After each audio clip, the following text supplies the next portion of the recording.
আসসালামু আলাইকুম প্রিয় দর্শকগণ, আপনাদের সবাইকে স্বাগতম আমাদের প্রিয় ইসলামিক চ্যানেল জান্নাতের বার্তাতে। আজকের ভিডিওটি এমন একটি গুরুত্বপূর্ণ বিষয় নিয়ে যা আমাদের অনেকের জীবনের সাথে জড়িত।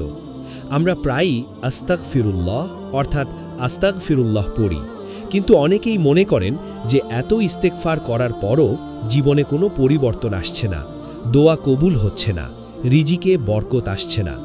তাহলে প্রশ্ন হলো, সমস্যাটা কোথায়?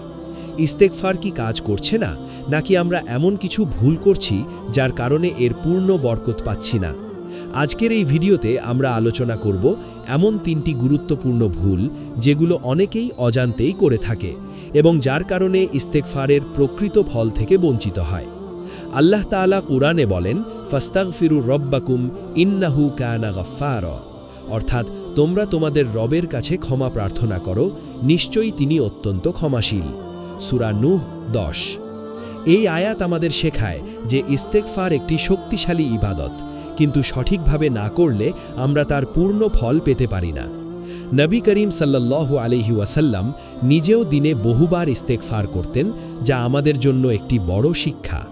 প্রিয় দর্শকগণ, এই ভিডিওতে আমরা শুধু ভুলগুলোই জানব না, বরং কিভাবে এই ভুলগুলো সংশোধন করে ইস্তেগফারের মাধ্যমে নিজের জীবন পরিবর্তন করা যায় সেটিও বিস্তারিতভাবে শিখব। আপনি যদি মনোযোগ দিয়ে ভিডিওটি শেষ পর্যন্ত দেখেন, ইনশাআল্লাহ আপনার জীবনেও পরিবর্তন আসতে শুরু করবে। ভিডিওটির শেষ অংশে থাকুন, কারণ শেষের অংশে এমন কিছু গুরুত্বপূর্ণ নসিহত থাকবে যা আপনার দৃষ্টিভঙ্গি বদলে দিতে পারে। ভিডিও শেষে কমেন্ট বক্সে অবশ্যই আস্তাগফিরুল্লাহ লিখে নিজের অন্তরকে পরিশুদ্ধ করুন এবং আল্লাহর কাছে ক্ষমা প্রার্থনা করুন। প্রিয় দর্শকগণ, আপনি যদি সত্যিই আপনার জীবন বদলাতে চান, তাহলে এখনই আমাদের চ্যানেল জান্নাতের বার্তা সাবস্ক্রাইব করুন এবং ভিডিওটি শেষ পর্যন্ত দেখুন, কারণ এই ভিডিওটি হতে পারে আপনার জন্য একটি নতুন শুরুর পথ, ইনশাআল্লাহ। নাম্বার 1, ইস্তেগফার মুখে বলা কিন্তু অন্তরে সত্যিকারের অনুশোচনা না থাকা। অনেক মানুষ প্রতিদিন অসংখ্যবার আস্তাগফিরুল্লাহ বলে, কিন্তু তারা বুঝতে পারে না যে শুধু মুখে উচ্চারণ করলেই ইস্তেগফারের পূর্ণ ফল পাওয়া যায় না। ইস্তেগফারের আসল শক্তি লুকিয়ে আছে অন্তরের গভীর অনুশোচনা, লজ্জা এবং আল্লাহর সামনে নিজেকে দোষী মনে করার মধ্যে। কুরআনে আল্লাহ তাআলা বলেন, ওয়ামাই ইয়ামাল সুআন আও ইয়াজলিম নাফসাহু সুম্মা ইয়াস্তাগফিরিল্লাহা ইয়াজিদিল্লাহা গাফুরান রাহিমা, অর্থাৎ যে ব্যক্তি কোনো মন্দ কাজ করে বা নিজের প্রতি জুলুম করে, তারপর আল্লাহর কাছে ক্ষমা প্রার্থনা করে, সে আল্লাহকে ক্ষমাশীল ও দয়ালু পাবে। সূরা নিসা 110। এই আয়াত স্পষ্টভাবে বুঝিয়ে দেয় ইস্তেগফারের সাথে সাথে পাপের জন্য অন্তরের অনুশোচনা থাকা জরুরি। যদি কেউ শুধু অভ্যাসবশত বা রুটিন হিসাবে ইস্তেগফার করে, কিন্তু তার অন্তরে কোনো অনুতাপ না থাকে, তাহলে সেই ইস্তেগফার তার জীবনে বড় পরিবর্তন আনতে পারে না। নবী করিম সাল্লাল্লাহু আলাইহি ওয়াসাল্লাম বলেছেন, আন-নাদামু তাওবাতুন, অর্থাৎ অনুশোচনাই হচ্ছে তওবা। এটি আমাদের শেখায় তওবা ও ইস্তেগফারের মূল হল অন্তরের দুঃখবোধ এবং পাপ থেকে ফিরে আসার দৃঢ় সংকল্প। প্রিয় দর্শকগণ, একবার চিন্তা করুন, আপনি যখন ইস্তেগফার করেন তখন কি সত্যিই আপনার অন্তরে কষ্ট অনুভব হয়? আপনি কি মনে মনে বলেন, হে আল্লাহ, আমি ভুল করেছি, আমাকে ক্ষমা করুন? নাকি আপনি শুধু মুখে উচ্চারণ করে অন্য কাজে ব্যস্ত হয়ে যান? যদি দ্বিতীয়টি হয়ে থাকে, তাহলে এটিই হতে পারে আপনার ইস্তেগফার ফল না পাওয়ার প্রথম বড় কারণ। ইস্তেগফার করার সময় নিজের পাপগুলো স্মরণ করুন, আল্লাহর সামনে নিজেকে ছোট মনে করুন এবং আন্তরিকভাবে ক্ষমা প্রার্থনা করুন। মনে রাখবেন, আল্লাহ আমাদের অন্তরের অবস্থা দেখেন। আপনি যদি সত্যিকারের অনুশোচনা নিয়ে ইস্তেগফার করেন, তাহলে আল্লাহ অবশ্যই তা গ্রহণ করবেন এবং আপনার জীবনে পরিবর্তন আনবেন। তাই আজ থেকেই চেষ্টা করুন, ইস্তেগফার শুধু মুখে নয়, বরং অন্তরের গভীরতা থেকে করুন। ইনশাআল্লাহ আপনি এর ফল অবশ্যই দেখতে পাবেন। নাম্বার 2, পাপ ত্যাগ না করে একই গুনাহ বারবার করতে থাকা। অনেক মানুষ ইস্তেগফার করে, কিন্তু একই সাথে সেই পাপ কাজগুলো চালিয়ে যায়, যেগুলোর জন্য তারা ক্ষমা চাইছে। এটি এমন এক বড় ভুল যার কারণে ইস্তেগফারের পূর্ণ বরকত আসে না। ইস্তেগফার মানে শুধু আস্তাগফিরুল্লাহ বলা নয়, বরং সেই গুনাহ থেকে ফিরে আসার দৃঢ় নিয়ত করা এবং ভবিষ্যতে তা না করার প্রতিশ্রুতি দেওয়া। কুরআনে আল্লাহ তাআলা বলেন ওয়ালাম ইউসিররু আলা মা ফাআলু ওয়া হুম ইয়ালামুন, অর্থাৎ তারা জেনে শুনে নিজেদের কৃতকর্মে অটল থাকে না। সূরা আলে ইমরান 135। এই আয়াত আমাদের শেখায় মুমিনদের বৈশিষ্ট্য হলো তারা ভুল করলে ইস্তেগফার করে এবং সেই ভুলে বারবার ফিরে যায় না।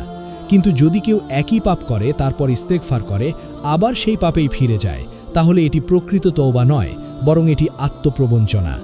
নবী করিম সাল্লাল্লাহু আলাইহি ওয়াসাল্লাম বলেছেন, যে ব্যক্তি গুনাহ থেকে তওবা করে এবং সত্যিকারভাবে ফিরে আসে, আল্লাহ তাকে ক্ষমা করেন। কিন্তু তওবার শর্তগুলোর মধ্যে একটি হলো পাপ ত্যাগ করা। প্রিয় দর্শকগণ, একবার নিজেকে প্রশ্ন করুন, আপনি কি সত্যিই সেই গুনাহ থেকে দূরে সরে আসার চেষ্টা করছেন, নাকি ইস্তেগফার করার পরও আগের মতোই চলছেন? যদি আপনি একই ভুল বারবার করেন, তাহলে বুঝতে হবে আপনার ইস্তেগফারে ঘাটতি রয়েছে। ইস্তেগফারের সাথে সাথে গুনাহ ছাড়ার জন্য বাস্তব পদক্ষেপ নিতে হবে। যেমন যদি কোনো খারাপ অভ্যাস থাকে, তাহলে সেটি ধীরে ধীরে ত্যাগ করার চেষ্টা করুন, ভালো পরিবেশে থাকুন এবং আল্লাহর সাহায্য প্রার্থনা করুন। মনে রাখবেন, আল্লাহ বলেন ইন্নাল্লাহা ইউহিব্বুত তাওয়াবিন, অর্থাৎ আল্লাহ তওবাকারীদের ভালোবাসেন। সূরা বাকারা 222। তাই আপনি যদি সত্যিকারের তওবা করেন এবং গুনাহ থেকে ফিরে আসেন, আল্লাহ অবশ্যই আপনার ইস্তেগফার কবুল করবেন। আজ থেকেই সিদ্ধান্ত নিন, শুধু ইস্তেগফার করবেন না, বরং সেই গুনাহ থেকেও দূরে থাকবেন। ইনশাআল্লাহ এটি আপনার জীবনে বড় পরিবর্তন নিয়ে আসবে এবং আপনি ইস্তেগফারের প্রকৃত ফল দেখতে পাবেন। নাম্বার 3, তাড়াহুড়ো করে ফল আশা করা এবং ধৈর্য না রাখা। অনেক মানুষ ইস্তেগফার শুরু করার পর খুব দ্রুত ফল দেখতে চায়, আর যখন তারা তাৎক্ষণিক কোনো পরিবর্তন দেখতে পায় না, তখন হতাশ হয়ে যায় এবং মনে করে ইস্তেগফার কাজ করছে না। এটাই একটি বড় ভুল। ইস্তেগফার একটি ইবাদত এবং প্রতিটি ইবাদতের ফল আল্লাহ তার হিকমত অনুযায়ী নির্ধারিত সময়ে দেন।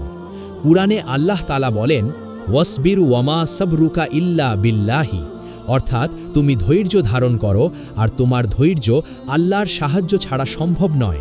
সূরা নাহাল 127। এই আয়াত আমাদের শেখায় ধৈর্য ছাড়া কোনো আমলের পূর্ণ ফল পাওয়া যায় না। নবী করিম সাল্লাল্লাহু আলাইহি ওয়াসাল্লাম বলেছেন, ইউস্তাজাবুল ইয়াহাদিকুম মা লাম ইয়াজাল, অর্থাৎ তোমাদের দোয়া কবুল হয় যতক্ষণ না সে তাড়াহুড়ো করে এবং বলে আমি দোয়া করেছি কিন্তু তা কবুল হয়নি। এই হাদিসটি আমাদের জন্য একটি বড় সতর্কতা, যেন আমরা কখনোই দোয়া বা ইস্তিগফারের ফল নিয়ে তাড়াহুড়ো না করি। প্রিয় দর্শকগণ, মনে রাখবেন, ইস্তিগফারের ফল 3 ভাবে আসতে পারে। 1, আল্লাহ সরাসরি আপনার দোয়া কবুল করে দেন। 2, এর বদলে কোনো বিপদ থেকে আপনাকে রক্ষা করেন। 3, আখিরাতের জন্য এর প্রতিদান রেখে দেন। তাই আপনি যদি তাৎক্ষণিক ফল না দেখেন, তাহলে কখনোই হতাশ হবেন না, বরং বিশ্বাস রাখুন আল্লাহ আপনার প্রতিটি ইস্তিগফার শুনছেন এবং তার নির্ধারিত সময়ে এর উত্তম ফল দেবেন। আপনি ধৈর্য ধরে ইস্তিগফার চালিয়ে যান, নিয়মিত দোয়া করুন এবং আল্লাহর ওপর পূর্ণ ভরসা রাখুন। মনে রাখবেন, আল্লাহ বলেন ইন্নাল্লাহা মা'আস সাবিরিন, অর্থাৎ নিশ্চয়ই আল্লাহ ধৈর্যশীলদের সাথে আছেন। সূরা বাকারা 153। তাই আজ থেকেই সিদ্ধান্ত নিন, আপনি আর তাড়াহুড়ো করবেন না, বরং ধৈর্য ধরে ইস্তিগফার চালিয়ে যাবেন। ইনশাআল্লাহ আপনি সঠিক সময়ে এর এমন ফল পাবেন যা আপনার কল্পনার চেয়েও বেশি হবে এবং আপনার জীবন সম্পূর্ণ বদলে যাবে। প্রিয় দর্শকগণ, আমরা আজকের ভিডিওর শেষ প্রান্তে এসে পৌঁছেছি। আজকের আলোচনায় আমরা স্পষ্টভাবে বুঝতে পারলাম কেন অনেক সময় আমরা আস্তাগফিরুল্লাহ পড়ার পরও তার কাঙ্ক্ষিত ফল দেখতে পাই না। আমরা দেখলাম ইস্তেগফার শুধু মুখের শব্দ নয়, বরং এটি একটি গভীর ইবাদত, যার সাথে জড়িয়ে আছে অন্তরের অনুশোচনা, পাপ ত্যাগের দৃঢ় সংকল্প এবং ধৈর্যের সাথে আল্লাহর ওপর পূর্ণ ভরসা।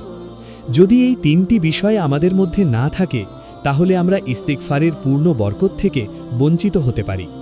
কুরআনে আল্লাহ তাআলা বলেন, ফাকুলতুস্তাগফিরু রাব্বাকুম ইন্নাহু কানা গফফারা, অর্থাৎ তোমরা তোমাদের রবের কাছে ক্ষমা প্রার্থনা করো, নিশ্চয়ই তিনি অত্যন্ত ক্ষমাশীল। সূরা নূহ 10। এই আয়াত আমাদের জন্য একটি বড় আশার বাণী যে আমরা যতই গুনাহ করি না কেন, আল্লাহর দরজা সব সময় খোলা আছে। প্রিয় দর্শকগণ, আজকের এই 3টি ভুল যদি আমরা এড়িয়ে চলতে পারি, তাহলে ইনশাআল্লাহ আমাদের ইস্তেগফার আমাদের জীবন পরিবর্তন করতে শুরু করবে। মনে রাখবেন, আল্লাহ আমাদের অন্তরের অবস্থা দেখেন। আপনি যদি সত্যিকারের অনুশোচনা নিয়ে পাপ ত্যাগ করে এবং ধৈর্য ধরে ইস্তেগফার করেন, তাহলে আল্লাহ অবশ্যই আপনার দোয়া কবুল করবেন। নবী করিম সাল্লাল্লাহু আলাইহি ওয়াসাল্লাম নিজেও প্রতিদিন বহুবার ইস্তেগফার করতেন, যা আমাদের জন্য একটি বড় শিক্ষা। ভিডিওটি যদি আপনার ভালো লেগে থাকে তাহলে অবশ্যই লাইক দিন, শেয়ার করুন আপনার বন্ধু ও পরিবারের সাথে, যাতে তারাও এই গুরুত্বপূর্ণ বিষয়গুলো জানতে পারে এবং নিজেদের জীবনে প্রয়োগ করতে পারে। ভিডিও শেষে কমেন্ট বক্সে অবশ্যই আস্তাগফিরুল্লাহ লিখে নিজের অন্তরকে পরিশুদ্ধ করুন এবং আল্লাহর কাছে ক্ষমা প্রার্থনা করুন। সবশেষে আমাদের প্রিয় চ্যানেল জান্নাতের বার্তা সাবস্ক্রাইব করতে ভুলবেন না, কারণ আমরা নিয়মিত কুরআন ও সহি হাদিসের আলোকে এমন গুরুত্বপূর্ণ ইসলামিক ভিডিও নিয়ে আসি যা আপনার দুনিয়া ও আখেরাতের জীবনকে সুন্দর করে তুলতে সাহায্য করবে। আপনার একটি সাবস্ক্রাইব আমাদের জন্য অনুপ্রেরণা এবং আপনার জন্য সাদাকায়ে জারিয়া হতে পারে। আল্লাহ তাআলা আমাদের সবাইকে সঠিকভাবে ইস্তেগফার করার তৌফিক দান করুন, আমাদের গুনাহসমূহ ক্ষমা করুন এবং আমাদের জীবনে বরকত দান করুন। আল্লাহ আমাদের অন্তরকে পবিত্র করুন, আমাদের দোয়া কবুল করুন এবং আমাদেরকে দুনিয়া ও আখেরাতে সফলতার পথে পরিচালিত করুন। আমিন।